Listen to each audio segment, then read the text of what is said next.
bạn sắp đâyនេះជារបៀបដកសវេម៉ាស៊ីន G45 ណាបង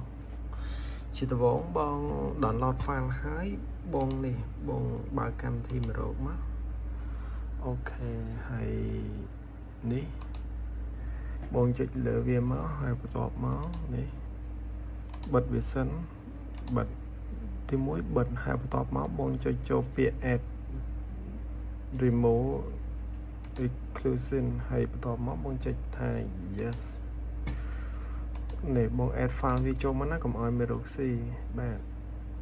ចុចចូល desktop មកនេះចុចលើវាមកហើយចុច open មកកុំឲ្យមេរោគស៊ីអាហ្នឹងមួយហើយបន្ទាប់មកបងអាចពលាជាងបានអូខេបងពលាមកពលាបានហើយអូខេពេលបងពលាបានហើយបងចុចវាម្ដងទៀតនៅលើ folder ហ្នឹងណា desktop ចុចវាមួយទៀតការពារកុំឲ្យមេរោគស៊ីបាទអូខេខ្វះហើយបងចុចហ្នឹងហើយបងបែងចោលទៅនេះបើវានិយាយទៅមេរោគលេងស៊ីហើយបន្ទាប់មកបងចុចចូលវាមកចុចចូលវាអូខេចេញមកแล้วហើយចាំតិច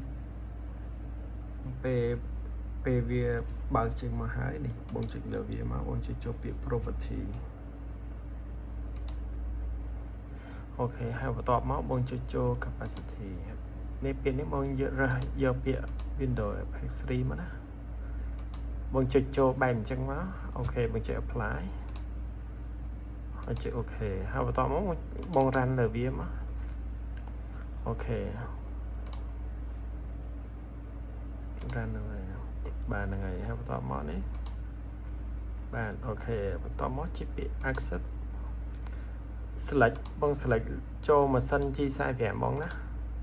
អូខេបងហៅប្រភេទម៉ាស៊ីន G45 របស់បងហើយបង select លើម៉ាស៊ីន G45 ហើយបងចុចចូលពាក្យ OK មក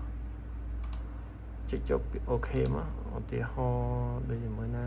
ឧទាហរណ៍ថាអានេះ G45 ចុះបងចុចចូលពាក្យ OK ហើយបងចុចចូលកន្លែងនេះយកពាក្យ was iPad counter ហើយចុចពាក្យ OK ដំបូងបងដកសញ្ញាគ្រីសហ្នឹងហើយបងចុច check មកវាលោតតួលេខ2កន្លែងហ្នឹងបងគ្រីសម្ដងទៀតបងចុច install កន្លែងនេះបងចុច macro ហ្នឹងមកហើយបន្ទាប់មកវាឲ្យបងបិទម៉ាស៊ីនបងបិទម៉ាស៊ីនហើយបងចុច OK តាមវាមកគឺម៉ាស៊ីនដំណើរការបានហើយ